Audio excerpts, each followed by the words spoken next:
I'm live. It's Sunday, February 22nd, 2026 at 10:10 p.m. And I am a little early tonight, or a lot earlier than I've been, because I got to go to bed early because I have appointments. I don't even know if there's going to be appointments because it's snowing out and we're having all kinds of weather alerts and all that. So I don't know, but just in case. So we're at Fireside Chat by my wood stove. And we were left off on page 4. I just got, I'm in my pajamas and all that ready. Got my chamomile tea. Cassie's staring at me. Check. And I'm going to read a few pages of chapter 1. We left off on page 4. This is when he was talking about, you know, him not knowing his birthday and the whole, horrendous story of his coming into the world. So we left off. Let's just go top of the page. Yeah, we talked about right, doubling. So the owner, in cases not a few, sustains to his slaves the double relation of master and father. So he believes that his father was the plantation owner. Now, nowadays we would be able to find that out. I mean, it still could be found out, if they wanted to exhume or if there's any relatives, descendants of Frederick, that they could test and see. And they might have. I did some research on him, but I don't remember that part of it. All right, let's go. I know of such cases, and it is worthy of remark that such slaves invariably suffer greater hardships and have more to contend with than others. They are, in the first place, a constant offense to their mistress. She is ever disposed to find fault with them. They can seldom do anything to please her. She is never better pleased than when she sees them under the lash. I just heard a really weird noise. Under the lash, especially when she suspects her husband of showing his mulatto children favors which he withholds from his black slaves. The master is frequently compelled to sell this class of his slaves at a deference to the feelings of his white wife, and cruel as the deed may strike anyone to be, for a man to sell his own children to human fleshmongers, it is often the dictate of humanity for him to do so. For unless he does this, he must not only whip them himself, but must stand by and see one white son tie up his brother of but few shades darker complexion than himself, and ply the gory lash to his naked back. And if he lisp one word of disapproval, it is set down to his parental partiality, and only makes a bad matter worse, both for himself and the slave whom he would protect and defend. So this talks about, the difficulty of being the son or daughter or child of the slave owner. Why there would be a reason to sell those babies to, make good with his wife, and then also, pretty much protecting himself. It's just a sickness. It's just sick. Every year brings with it multitudes of this class of slaves. It was doubtless in consequence of a knowledge of this fact that one great statesman of the South predicted the downfall of slavery by the inevitable laws of population. Whether this prophecy is ever fulfilled or not, it is nevertheless plain that a very different looking class of people are springing up at the South, and are now held in slavery from those originally brought to this country from Africa. And if their increase will do no other good, it will do away with the force of the argument that God cursed Ham, and therefore American slavery is right. So, um, I was going to say something and I completely forgot.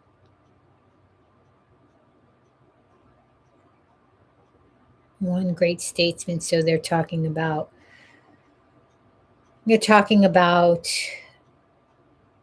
the downfall of slavery, the more generations have passed. Now, this was in 1846 that he wrote this, or 1845, 1844, 1845. So slavery was still legal for another 20 years. So it was very active, being brought over and stuff. If the lineal descendants of Ham are alone to be scripturally enslaved, it is certain that slavery at the South must soon become unscriptural. For thousands are ushered into the world annually who, like myself, owe their existence to white fathers, and those fathers most frequently their own masters. So I guess he's going by the scripture and by, like it'll start tying into the Bible and the way they interpret it.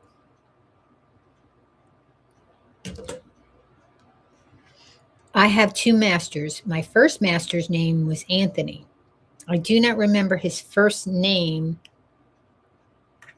My first master's name was Anthony. I do not remember his first name. He was generally called Captain Anthony, a title which I presume he acquired by sailing a craft on the Chesapeake Bay.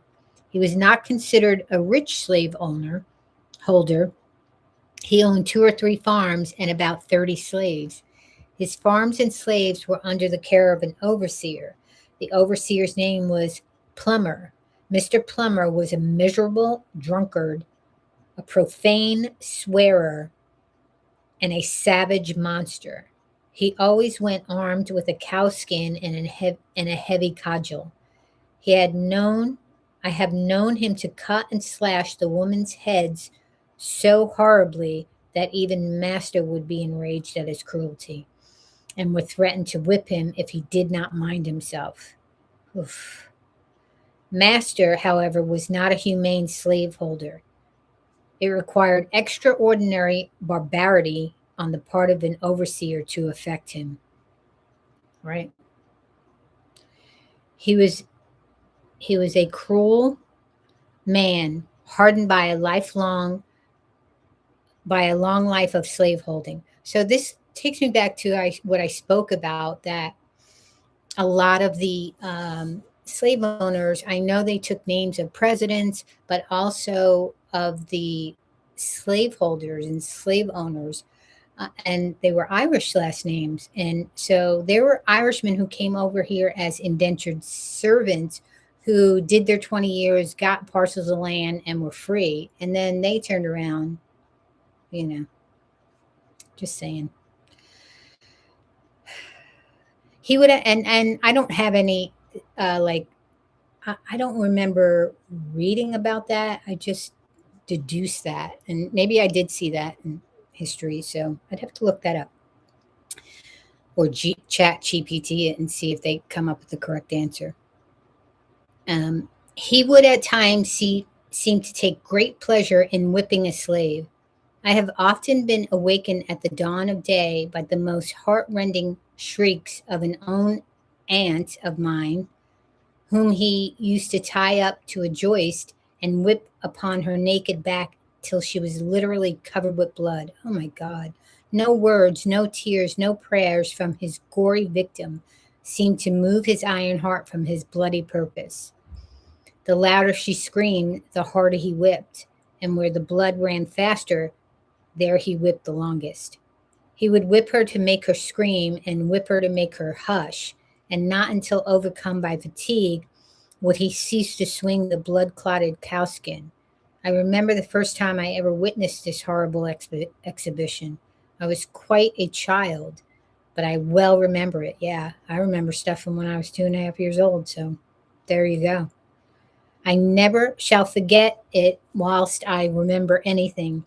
It was the first of a long series of such outrages of which I was doomed to be a witness and a participant. It struck me with awful force. It was the blood-stained gate, the entrance to the hell of slavery to which I was about to pass. It was a most terrible spectacle. I wish I could commit to paper the feelings with which I beheld it. Let me read that over. He would whip her to make her scream and whip her to make her hush, and not until overcome by fatigue would he cease to swing the blood-clotted cowskin. I remember the first time I ever witnessed this horrible exhibition. I was quite a child, but I remember it well. I never shall forget it whilst I remember anything. It was the first of a long series of such outrages of which I was doomed to be a witness and a participant. It struck me with awful force. It was the blood-stained gate, the entrance to the hell of slavery, through which I was about to pass. It was a most terrible spectacle. I wish I could commit it to paper the feelings with which I beheld it. This occurrence took place very soon after I went to live with my old master, under the following circumstances. Aunt Hester, or Aunt Hester, went out one night, where or for what I do not know, and happened to be absent when my master desired her presence. Oops. He had ordered her not to go out evenings and warned her that she must never let him catch her in company with a young man who was paying attention to her, belonging to Colonel Lloyd. The young man's name was Ned Roberts, generally called Lloyd's Ned. Why Master was so careful of her may be safely left to conjecture. Well, we know, right? She was a woman of noble form and of graceful proportions, having very few equals and fewer superiors in personal appearance among the colored or white women of our neighborhood. So she was absolutely stunning.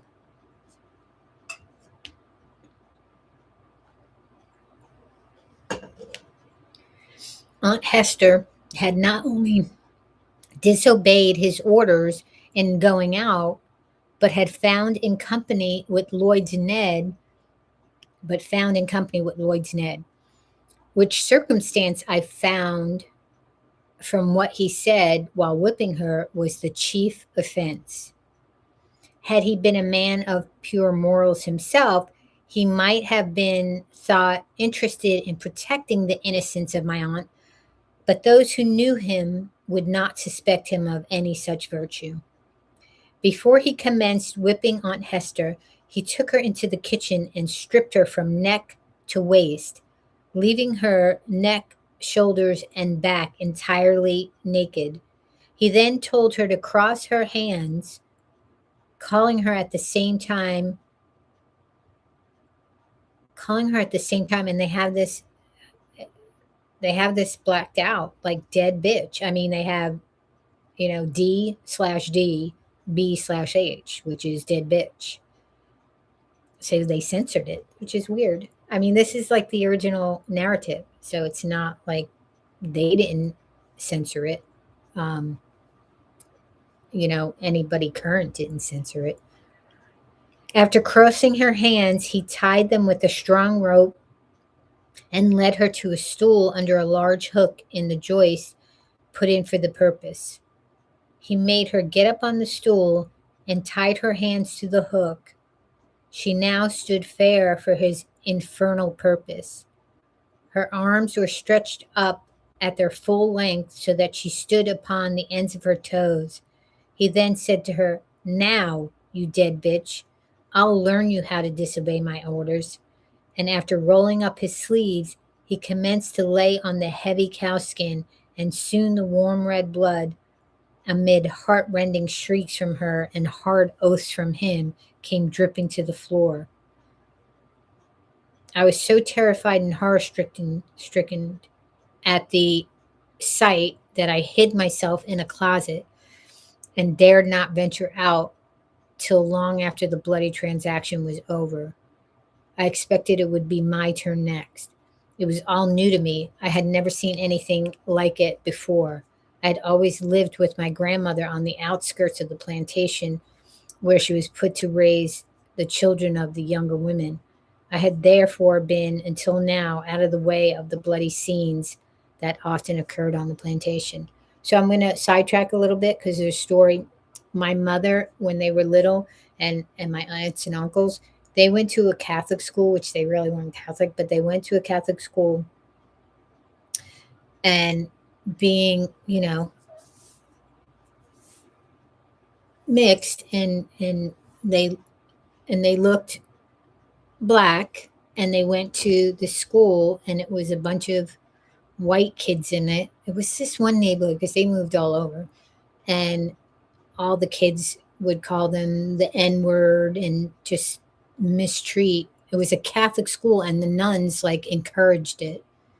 Um, and at one point, my uncle Ahmed, my mother and my uncle, I think, were walking by the classroom, and one of the nuns had strung him up by he was a little kid, tied his wrist together, and hung him from a coat hook. And they were so scared that they were afraid to help him. Um, and then my grandmother didn't know about this. She would have pulled him out. But what happened is then, my mom was tortured. And the kids would call her N words, and nobody would, sit by her, and all this horrific stuff. And then she wet herself. She was so traumatized because the nun wouldn't let her go use the restroom.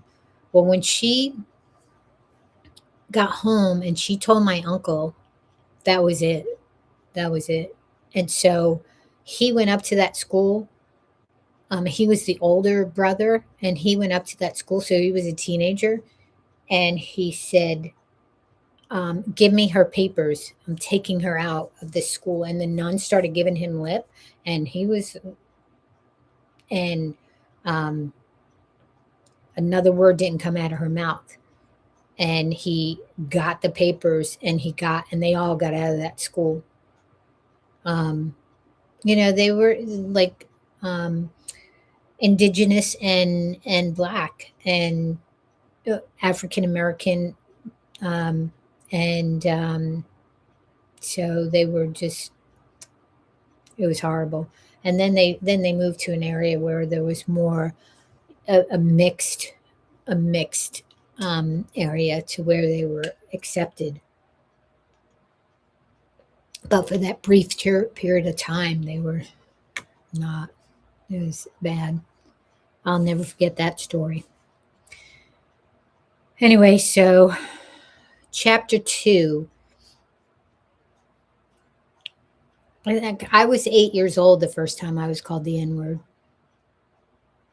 and I didn't. I had never heard it before, and I went home, and I because and so it's these little kids. It was by the kids. The school was pretty mixed, but there was a group of white kids and Irish white kids, and I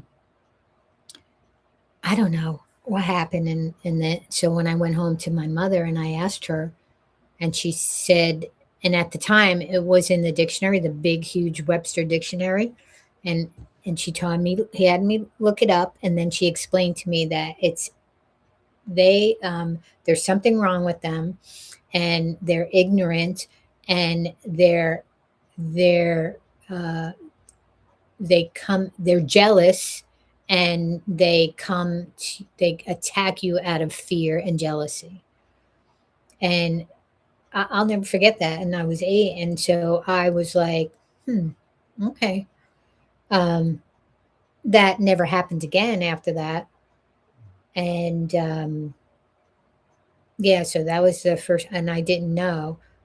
I, I we weren't exposed to that Um, I like I hung out with um, mixed like I was, and then for whatever reason, I was, there were little cliques even back then, in grade school, and I don't know how it happened. I just knew it was not a nice thing, and then my mother explained it to me, and I guess she was waiting for it to happen, and she knew how she was going to handle it, and she handled it, and she just told me they're jealous too. So that was the main thing that stuck with me. They're just jealous. Anyway, sidetrack again. All right, so chapter 2. My master's family consisted of 2 sons, Andrew and Richard, 1 daughter, Lucretia, and her husband, Captain Thomas Old, like an old anxiety. That's, I think, a very English name, right? Thomas Old. They lived in one house upon the home plantation of Colonel Edward Lloyd. My master was Colonel Lloyd's clerk and superintendent. He was what might be called the overseer of the overseers. I spent 2 years of childhood on this plantation in my old master's family. It was here that I witnessed the bloody transaction recorded in the first chapter. And, as I received my first impressions of slavery on this plantation, I would give some description of it and of slavery as it there existed. The plantation is about 12 miles north of Easton in Talbot County and is situated on the border of Miles River. The principal products raised upon it were tobacco, corn, and wheat. These were raised in great abundance, so that with the products of this and the other farms belonging to him, he was able to keep in almost constant employment a large sloop in carrying them to market at Baltimore. This sloop was named Sally Lloyd in honor of one of the colonel's daughters. My master's son-in-law, Captain Oid, or Captain Old, was master of the vessel. She was otherwise she was otherwise manned by the colonel's own slaves. Their names were Peter, Isaac, Rich, and Jake. These were esteemed very highly by the other slaves, and looked upon as the privileged ones of the plantation. For it was no small affair, in the eyes of the slaves, to be allowed to see Baltimore. Colonel Lloyd kept from 300 to 400 slaves on his home plantation, and more owned a large number more on the neighboring farms belonging to him.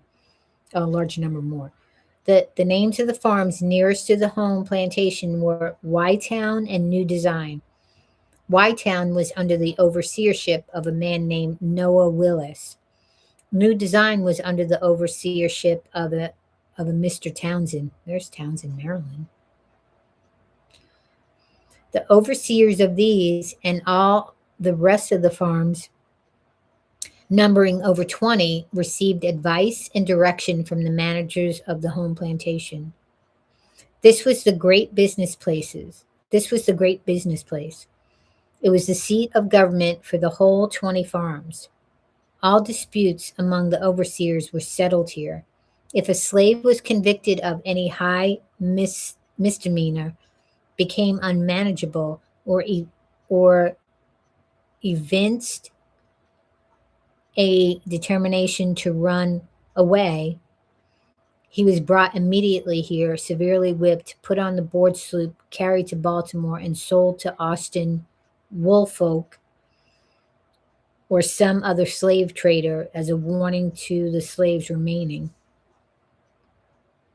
Here, too, the slaves of all the other farms received their monthly allowance of food and their yearly clothing.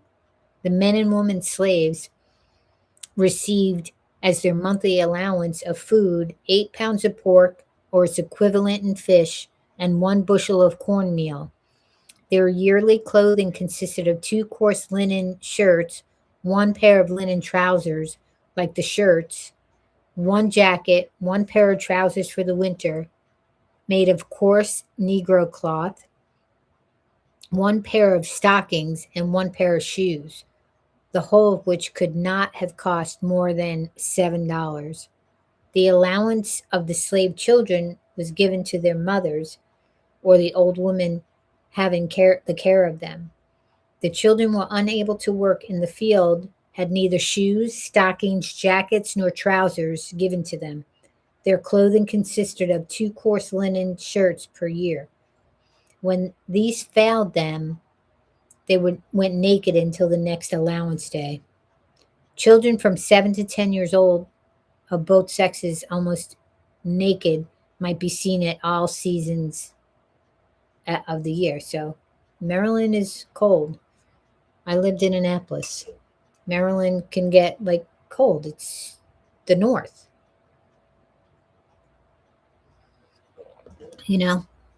We just have we're having a kind of a brutal winter right now.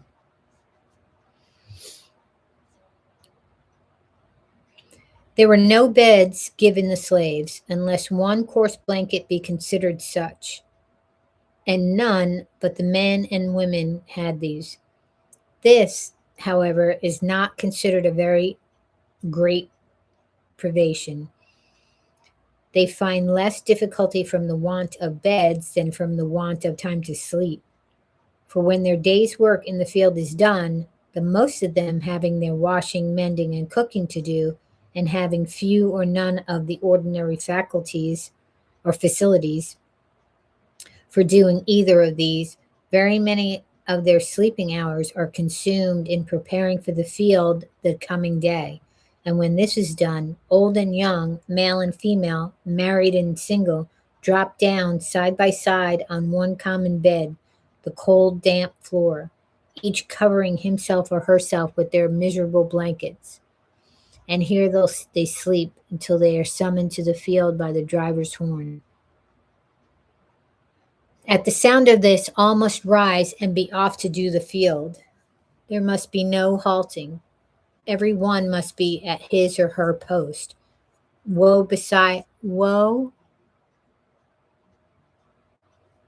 betides them who hear not this morning summons to the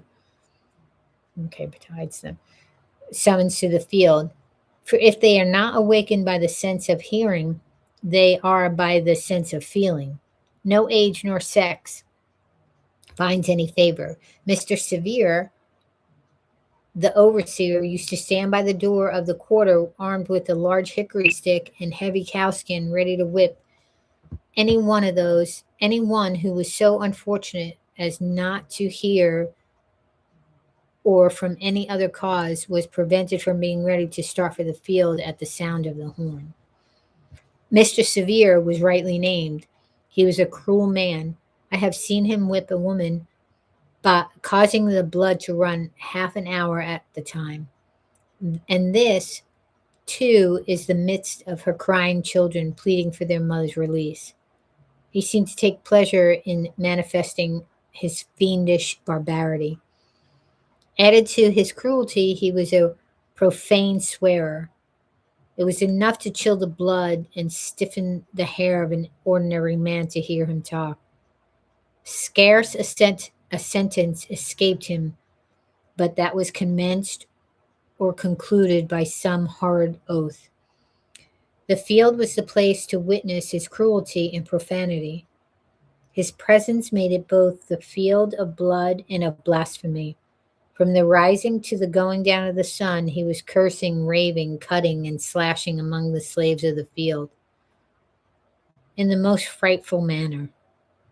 His career was short. He died very soon after I went to Colonel Lloyd's, and he died as he lived, uttering with his dying groan bitter curses and hard oaths. His death was regarded by the slaves as the result of a merciful providence. and he's burning in hell. Still, I hope. Mr. Severe's place was filled by Mr. Hopkins. He was a very different man. He was less cruel, less profane, and made less noise than Mr. Severe. His course was characterized by no extraordinary demonstrations of cruelty. He whipped, but seemed to take no pleasure in it. He was called by the slaves a good overseer. He still whipped, though. The home plantation of Colonel Lloyd wore the appearance of a country village. All the mechanical operations for all the farms were performed here. The shoemaking and the mending, the blacksmithing, cartwrighting, coppering, weaving, and grain grinding were all performed by the slaves in the home plantation. The whole place wore a businesslike aspect, very unlike the neighboring farms. The number of houses, too, conspired to give it advantage over the neighboring farms. It was called by the slaves the Great House Farm. Few privileges were esteemed higher by the slaves of the out farms than that of being selected to do errands at the Great House Farm. It was associated in their minds with greatness. A representative could not be prouder of his election to a seat in the American Congress than a slave on one of the out farms would be of his election to do errands at the Great House Farm. They regarded it as evidence of great confidence reposed in them by their overseers. And it was on this account, as well as a constant desire to be out of the farm, out of the field, from under the driver's lash, that they esteemed it a high privilege, one worth careful living for. He was called the smartest and most trusty fellow, who had this honor conferred upon him the most frequently. The competitors for this office, as diligently to please their overseers as the office seekers in the political parties seek to please and deceive the people. The same traits of character might be seen in Colonel Lloyd's slaves as are seen in the slaves of the political parties. The slaves selected to go to the great house farm for the monthly allowance for themselves and their fellow slaves were peculiar,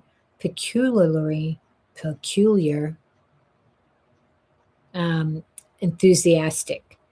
I can't say that word. Peculiarly, I can't say it. I can't do it. Enthusiastic.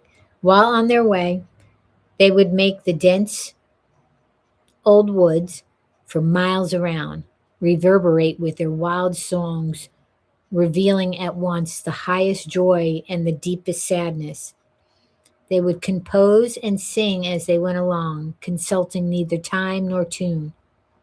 The thought that came out, if not in the word, in the sound, and as frequently in the one as in the other. They would sometimes sing the most pathetic sentiment in the most rapturous tone, and the most rapturous sentiment in the most pathetic tone. Into all of their songs, they would manage to weave something of the great house farm. Especially, they would do this when leaving home. They would then sing most exultingly the following words: I'm going away to the great house farm. Oh, yay, oh, yay, oh. This they would sing as a chorus to words to which many would seem unmeaning jargon, but which nevertheless was full of meaning to them. I have sometimes thought that the mere hearing of those songs would do more to impress some minds with the horrible character of slavery than the reading of whole volumes of philosophy on the subject could do. I did not, when a slave, understand the deep meaning of those rude and apparently incoherent songs. I was myself within the circle, so that I neither saw nor heard as those without might see and hear. They told a tale of woe, which was then altogether beyond my feeble comprehension. They were tones loud, long, and deep. They breathed the prayer and complaint of souls boiling over with the bitterish anguish. Every tone was a testimony against slavery and a prayer to God for deliverance from chains. The hearing of those wild notes always depressed my spirit and filled me with ineffable sadness. I frequently found myself in tears while hearing them. The mere recurrence to those songs even now afflicts me. And while I am writing these lines, an expression of feeling has already found its way down my cheek. To those songs, I trace my first glimmering conception of the dehumanizing character of slavery. I can never get rid of that conception. Those songs still follow me to deepen my hatred of slavery and quicken my sympathies for my brethren in bonds. If if anyone wishes to be impressed with the soul-killing effects of slavery, let him go to Colonel Lloyd's plantation and on allowance day place himself in the deep pine woods, and there let him in silence analyze the sounds that shall pass through the chambers of his soul. And if he is not thus impressed, it will only be because there is no flesh in his obdurant heart. I have often been utterly astonished since I came to the North to find persons who could speak of the singing among slaves as evidence of their contentment and happiness. It is impossible to conceive of a greater mistake. I have often been utterly astonished since I came to the North to find persons who could speak of the singing among slaves as evidence of their contentment and happiness. Yes, so it's not surprising. It is impossible to conceive of a greater mistake. Slaves sing most when they are the most unhappy. The songs of the slave represent the sorrows of his heart, and he is relieved by them, only as an aching heart is relieved by its tears. At least, such is my experience. And, that carried on. That carried on to throughout generations to this very day. To this very day.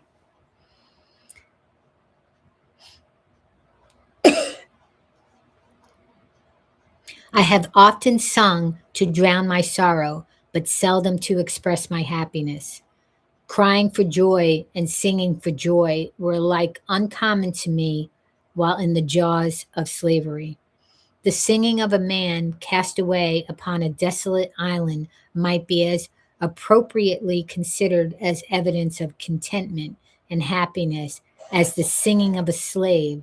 The songs of the one and of the other are prompted by the same emotion.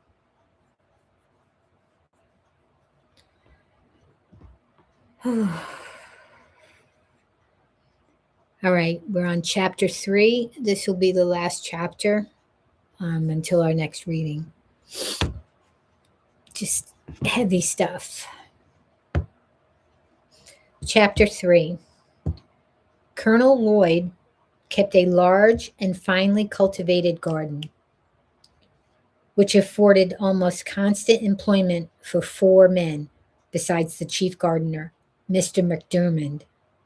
This garden was probably the greatest attraction of the place. During the summer months, people came from far and near, from Baltimore, Easton, and Annapolis to see it. It abounded in fruits of almost every description, from the hardy apple of the North to the delicate orange of the South. This garden was not the least source of trouble on the plantation. Its excellent fruit was quite a temptation to the hungry swarms of boys, as well as the older slaves belonging to the colonel, few of whom had the virtue or the vice to resist it. Yeah, if you're, starving, Scarcely a day passed during the summer, but that some slave had to take the lash for stealing fruit.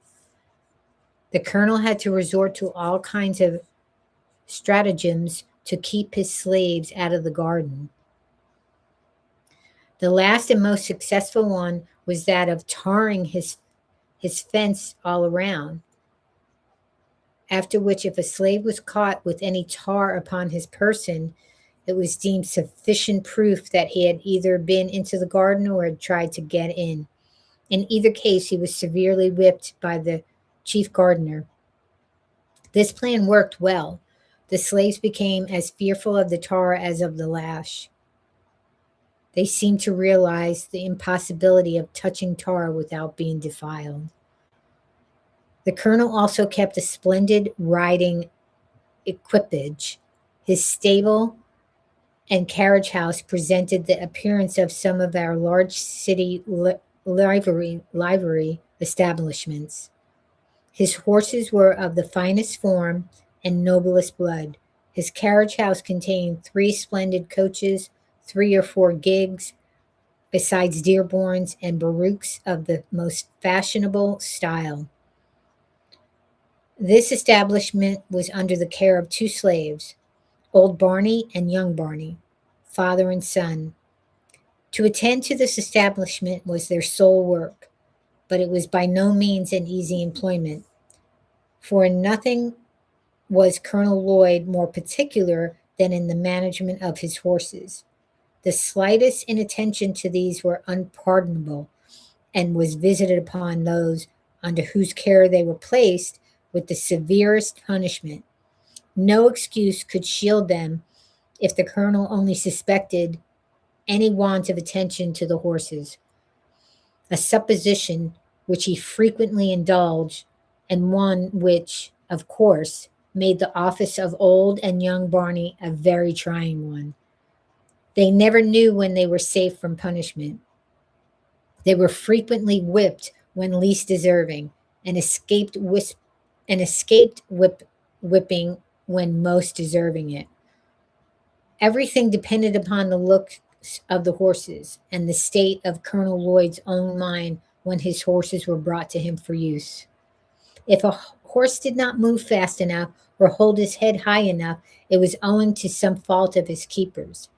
It was painful to stand near the stable door and hear the various complaints against the keepers when a horse was taken out for use. This horse has not had proper attention. He has not been sufficiently rubbed and curried, or he has not been properly fed. His food was too wet or too dry. He got it too soon or too late. He was too hot or too cold. He had too much hay and not enough grain, or he had too much grain and not enough hay. Instead of old Barney's attending to the horse, he had very improperly left to his son. Instead of old Barney attending to the horse, he had very improperly left it to his son. To all of these complaints, no matter how unjust, the slave must answer never a word. Colonel Lloyd could not brook any contradictions from a slave. When he spoke, a slave must stand, listen, and tremble, and such was literally the case. I have seen Colonel Lloyd make old Barney, a man between 50 and 60 years of age, uncover his bald head, kneel down upon the cold, damp ground, and receive upon his naked and toil-worn shoulders more than 30 lashes at a time. Colonel Lloyd had 3 sons, Edward, Murray, and Daniel, and 3 son-in-laws, Mr. Winder, Mr. Nicholas, and Mr. Loudis. All of these lived at the great house farm and enjoyed the luxury of whipping the servants when they pleased. From old Barney down to William Wilkes, the coach driver, I have seen Winder make one of the house servants stand off from him a suitable distance to be touched with the end of his whip, and at every stroke raised great ridges upon his back. To describe the wealth of Colonel Lloyd would be almost equal to describing the riches of Job. he kept from 10 to 15 house servants. He was said to own 1,000 slaves. I think this estimate quite within the truth. Colonel Lloyd owned so many that he did not know them when he saw them, nor did he nor did all the slaves of the out farms know him. It is reported of him that while riding along the road one day, he met a colored man and addressed him in the usual manner of speaking to colored people on the road, on the public highways of the South. Well, boy, whom do you belong to? To Colonel Lloyd, replied the slave. Well, does the colonel treat you well? No, sir, was the ready reply. What, does he work you too hard? Yes, sir. Well, don't he give you enough to eat? Yes, sir, he gives me enough, such as it is. The colonel, after ascertaining where the slave belonged, rode on. The man also went on about his business, not dreaming that he had been conversing with his master. He thought, said, and heard nothing more of the matter until 2 or 3 weeks afterwards. The poor man was then informed by his overseer that, for having found fault with his master, he was now to be sold to a Georgia trader. He was immediately chained and handcuffed, and thus, without a moment's warning, he was snatched away and forever sundered from his family and friends by a hand more unrelenting than death. This is the penalty of telling the truth, of telling the simple truth in answer to a series of plain questions.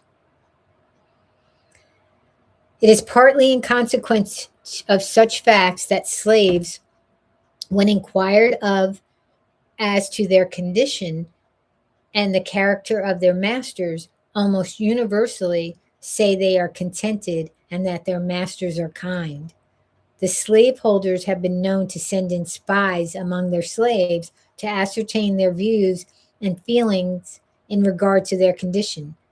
The frequency of this has had the effort to establish among the slaves the maxim, what a still tongue makes a wise head. That a still tongue makes a wise head. They suppress the truth rather than take the consequences of telling it, and in doing so, prove themselves a part of the human family. If they had anything to say of their masters, it is generally in their master's favor, especially when speaking to an untried man.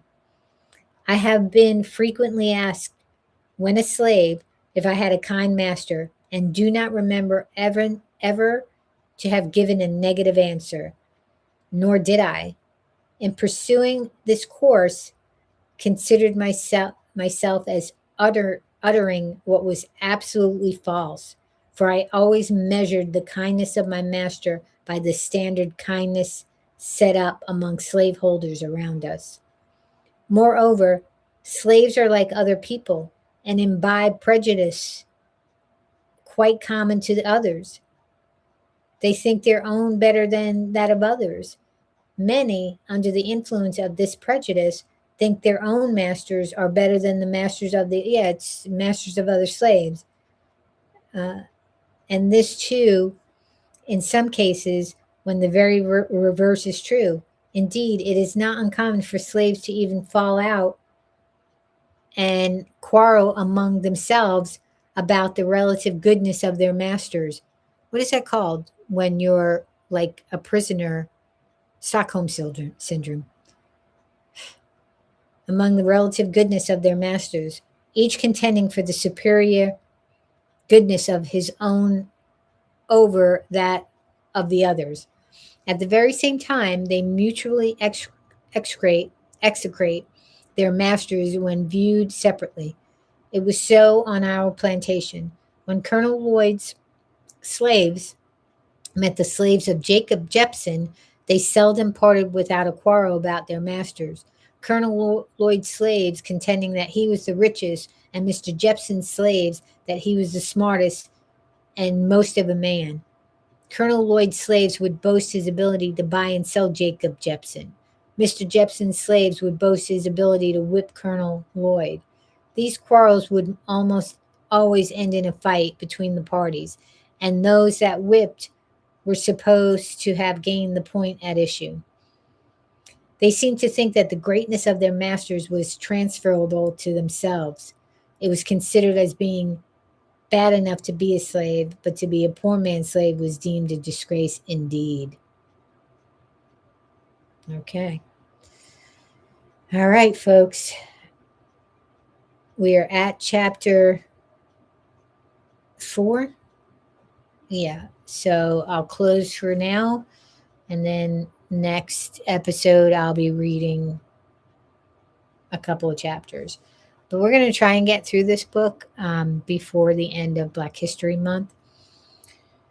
Maybe I should do a trigger warning because it was very triggering for me, and it might have been for anybody who popped in. So I might have to do a little trigger warning because, whew, you know, you know how bad it was. You just know deep down to your soul. But then to hear um, a former slave talk of it, it's just, I mean, I grew up watching Roots. That and I've watched that miniseries many times over. And we were lucky in the 60s that we had Ms. Lytle. She was not only a principal, a female principal in the 60s, but she was a Black woman. So we were made well aware of the history of our ancestors, well aware of what happened and what continued to happen. And then I remember as if it was yesterday when Martin Luther King was assassinated. She didn't go on the loudspeaker. She came from classroom to classroom to tell us in person what happened to him when he was assassinated. So I remember it like it was yesterday. So, yeah. Despite what this felon and his goon administration is attempting to do to whitewash history and erase it and take it out of our schools and take it out of everywhere. We just have to fight to keep it in. We just have to fight to make sure everybody knows and understands the history of this country and the foundation that it was built on and who built it. So, with that, have a good night. Um, and for those who have to get up early in the morning, I don't have to get up super early. It's early for me, but because I'm not used to getting up early, but get a good night's sleep. Hopefully, you're not in the eye of the storm. I don't think we're going to it's snowing right now. It snowed on and off here, but we're not in I'm not in the area where the brunt of the storm is coming from. So everybody stay warm and safe and learn about Black history from now going forward. Good night.